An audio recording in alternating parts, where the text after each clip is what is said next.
Keir Starmer has entered the row over the banning of Israeli fans from Tel Aviv's Europa League match against Aston Villa in Birmingham.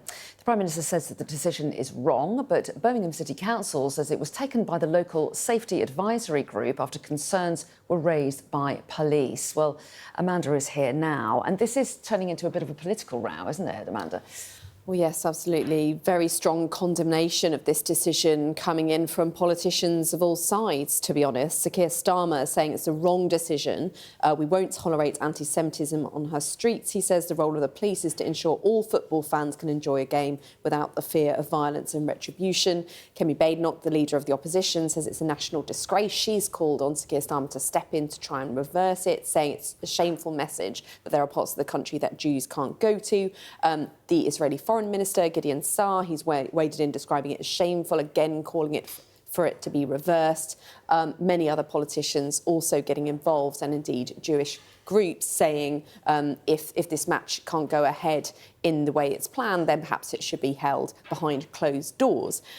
Now, West Midlands Police, they've been fairly robust pushing back on this, saying that they categorise this game as high risk and saying that that's in part due to the kind of violent clashes that happened in Amsterdam when the Maccabi fans were there this time last year, which they're saying that they've also got current intelligence surrounding this. The club say there are concerns about policing possible protests mixed in with the fans.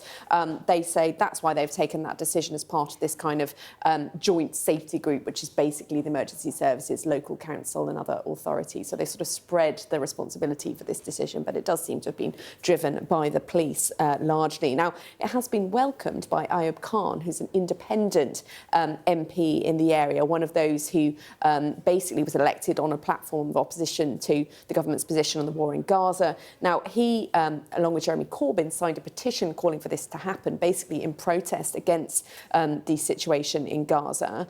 He says, well done to our supporters for making this happen, which is clearly highly controversial. Now, I think it's important to say it's not unprecedented. There have been other matches where away fans have been banned from travelling to the game. There's one coming up in Naples next month. There was one last month where Ajax fans were stopped from going to Marseille. But given that the Prime Minister, responding to those attacks on the synagogue in Manchester just 2 weeks ago, said he would do everything in his power to ensure that Jewish people feel safe in this country, that they can go about their business without worrying, I think this sends a very difficult message, and I think Keir Starmer is going to have to do something, because it's not really a position that he can hold, given his attitude to the whole situation with the rise of anti-Semitism in this country. Yeah, interesting to see what steps are taken. Amanda, thanks very much indeed. Thank you.